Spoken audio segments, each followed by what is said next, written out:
Good morning, good morning, good morning, my brothers and sisters. Good morning, and welcome, welcome, welcome, welcome, welcome to another Good Morning Grief Devotion. It's your boy, Pastor Corey Allen Duncan Sr. We are grateful and thankful to be here today to have this wonderful time and opportunity to lead you in a very special way in yet another grief devotion. This is the daily grief devotional that is strategically designed to help you to navigate through your grief one day at a time. What is grief? I'm so glad you asked. Grief, my brothers and sisters, it is the natural and normal response to loss, change, and transition that results in the expressions of feelings and emotions. Grief is what you feel on the inside. Mourning is how you express it on the outside. Therefore, we don't suppress it, but we express it. We don't ignore it, but we explore it. We don't conceal it, but we reveal it. We don't lock it up, but we let it out. And that's why we shout good morning, because morning is a good thing. Thank you so very much for joining us on today. We are grateful and thankful to have this opportunity to lead you. Yo, I told you I was going to be your grief coach for 2023. We got 2 days left in this year. I hope and pray this has been a blessing to you. Do y'all want to continue it for the new year? Amen. Do y'all want to continue in 2024 to continue our time together? Drop in the chat. Let me know if y'all want to continue to have these grief devotions, if they've been a blessing to you, and if we want to keep the ball rolling. Amen. If y'all rocking, I'm rolling, and so that's what we can do. But y'all just let me know if this has been a blessing to you. If we want to keep the ball rolling in the new year, then that's exactly what we're going to do. It's just a blessing to have the opportunity to bring awareness, right? To bring some type of education, awareness, and some action to people that are going through as it relates to grief. I say all the time, most times you get a lot of support those first couple of weeks, maybe even that first month for the most part. And then after that, a lot of people, a lot of you, you may, go see a counselor, a therapist, or join a grief group or whatever. But there's no ongoing, for the most part, there's no ongoing communities or opportunities or villages for people to be a part of to continue to navigate through their grief, right? And the thing about grief is there's no timetable. It's not linear. It's something that you need for the duration. Grief is something that, even a year afterwards, even 5 years afterwards, even 10 years afterwards, right? You may be feeling or going through something. And so I think that this forum has been important in helping, again, to bring awareness, some education, some action to helping you to understand the difference between grief and mourning, helping you to understand that mourning requires motion and you got to actively mourn. You got to be a part of the process. You don't want to get stuck, stalled, and stagnant, feeling but not revealing, so that you can get to the part of healing. I think it's been instrumental. I hope it's been instrumental to you, and I think it's something that we're gonna continue to do. I hope it's a blessing to y'all. Um, yep. Good morning. Good morning. Good morning. Good morning.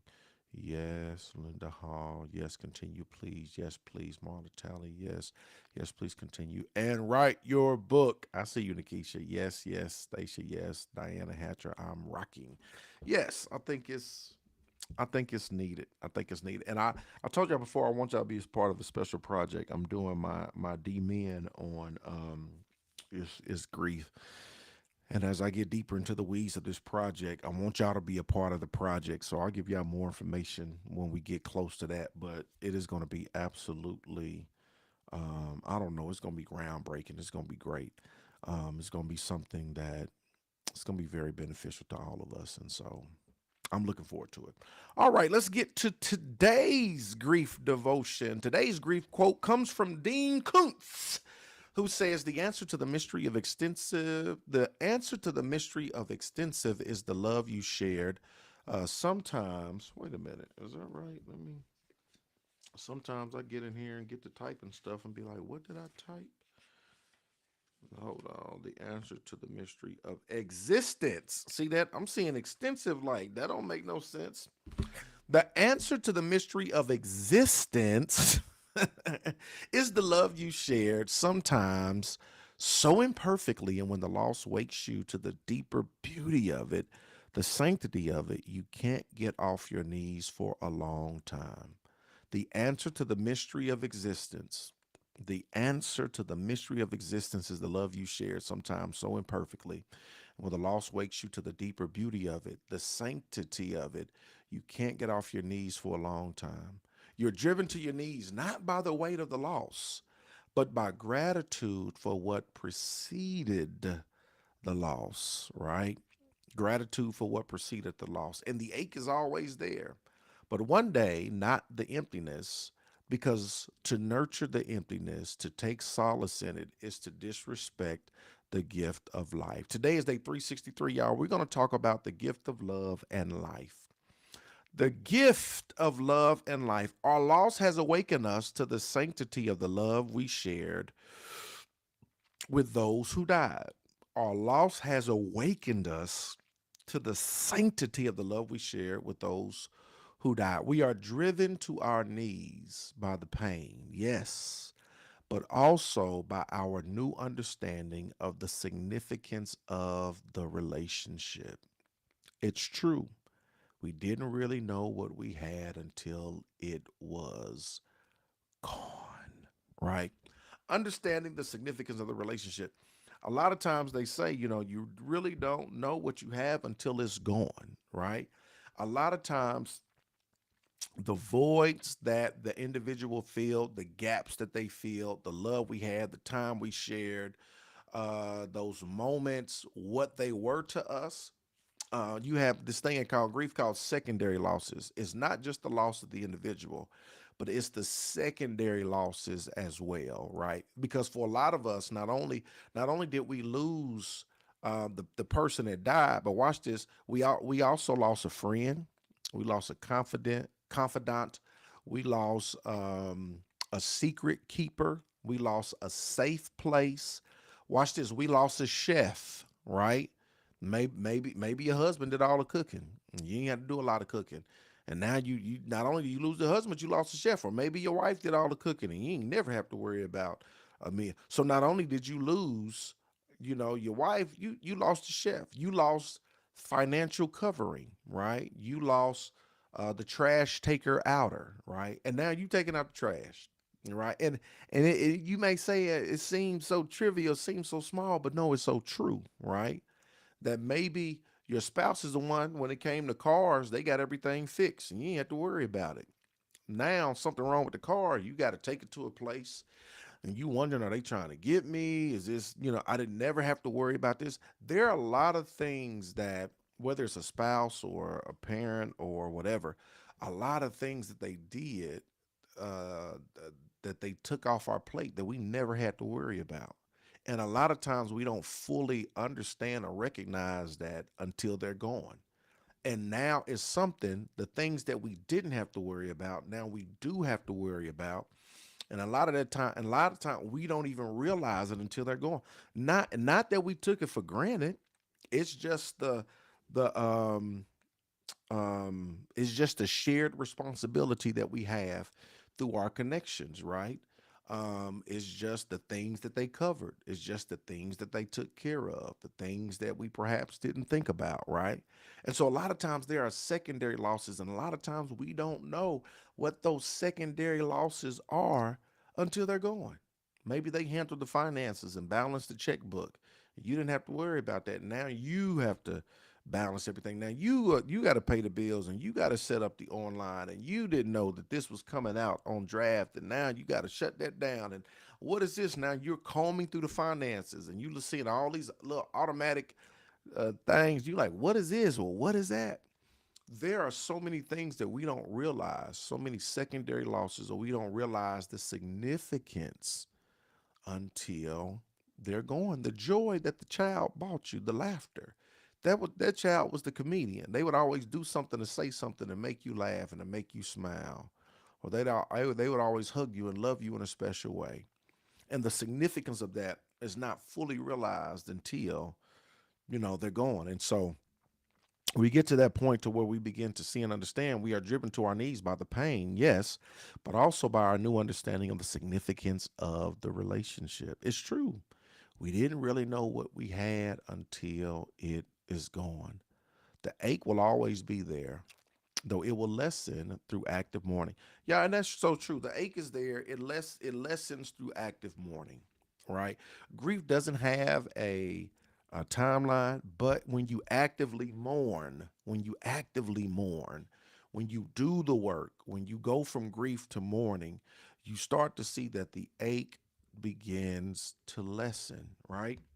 You may feel a little twanged every now and again, right? But the ache begins to lessen. I promise you, when you actively mourn. And some people say, "Well, ain't nothing lessen over here. It's full strength." Well, you got to ask yourself the question: Are you grieving or are you mourning? Remember, grief is what you feel. Mourning is what you reveal. A lot of us feel, but we don't reveal. Are you grieving? Are you just grieving, feeling, or have you put some motion to your mourning? Are you actively mourning? Because when you go through that process, the more you go through, you begin to see that the ache will lessen. It will lessen when you actively mourn, and the emptiness we feel. We must do our grief work so that we can find ways to feel the emptiness. This is our task now. This is our sacred responsibility. You got to do the grief work so you can find ways to fill the emptiness, find ways to fill that gap. That's all a part of the process. As you navigate through this thing called grief, as you adjust and adapt to this new normal, as you continue to navigate through the process, you have to do the grief work so that you can find ways to feel that emptiness, right? This is our task now. This is our sacred responsibility. For to hang on, for to hang on to the emptiness instead is to die while we are alive and to disrespect the life of the person who died. This is so very important. If you hang on to the emptiness, right? You refuse to do the grief work. You don't want to fill it in. You hang on to the emptiness. You know what happens? That means you are dying while you are alive. You are dying while you are alive, and that's not where you want to be. They didn't die so that you would just go ahead and die too. I told you, you still got more chapters in the book of your life. You still got more miles on the journey of your life. You still got more days ahead of you in the calendar of your life. So you got to do the grief work. You got to mourn. You can't hang on to emptiness, right? To do that is to die while we are alive and to disrespect the life of the person who died. You don't want to disrespect the life of the person who died, right? Pastor, how am I disrespecting the life of the person who died? By hanging on to the emptiness, by feeling but not revealing so that you can heal, by grieving but not mourning, not navigating through the process, not working out your feelings, right? Not processing what has happened and what has taken place, not continuing to move forward, right? Because that's what they desire for you to do, right? You don't want to disrespect the person that died by allowing their life to take yours, right? You want to do the work of navigating through the process. I'm telling you, here it is. Here's the final thought. My loss has awakened me to the gift of love and life. You still have to understand that you still have the gift of life. They have the gift of eternal life. Thank God for that. You still have the gift of life, right? You still have the gift of love. You still have the gift of life. And I know you're in a painful place, a painful predicament that you are dealing with, the loss, the change, the transition that you have encountered, that you have faced. God has still graced you, given you, and granted you the gift of life. It is you have to take advantage of what he's given you. My loss has awakened me to the gift of love and life. Doing my grief work honors that gift. My loss has awakened me to the gift of love and the gift of life. Doing that grief work honors the gift. Make sure you do your grief work so that you can honor the gift that you have been given. We are most definitely going to keep this thing going. There's going to be more in store in 2024. There's definitely going to be more in store in 2024.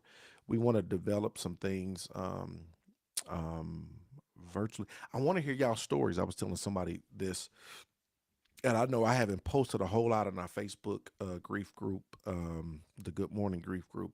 But I want to do one-on-one interviews with everybody. I want everybody to get a chance to hear your story. I'm just trying to work on that format to see what that would look like. But we want everybody to get an opportunity to hear your story. You know, your story, your grief story, the loss, change, transition you dealt with, and to just create some more activities outside of this devotion for us to get together on a consistent basis so that we can mourn meaningly, right? And not just in person, but even virtual. I know that we have our virtual family, so creating opportunities as well to be able to do that. So that's what we're going to do. There's more in store in 2024, and I'm looking forward to it. Any questions? Questions, comments you may have? Questions, comments you may have? Questions, comments you may have? I appreciate y'all. Thank y'all for being here. Thank y'all for tuning in. It's just the beginning. We've only just begun. There's so much work to be done in this area, and it's going to be good.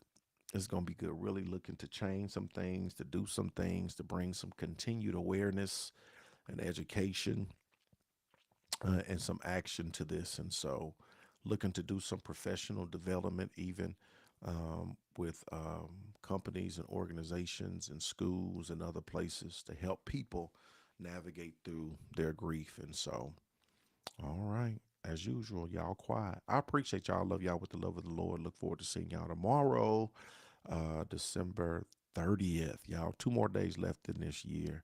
I appreciate y'all. Love y'all. Hope y'all have a phenomenal Friday. Let's go.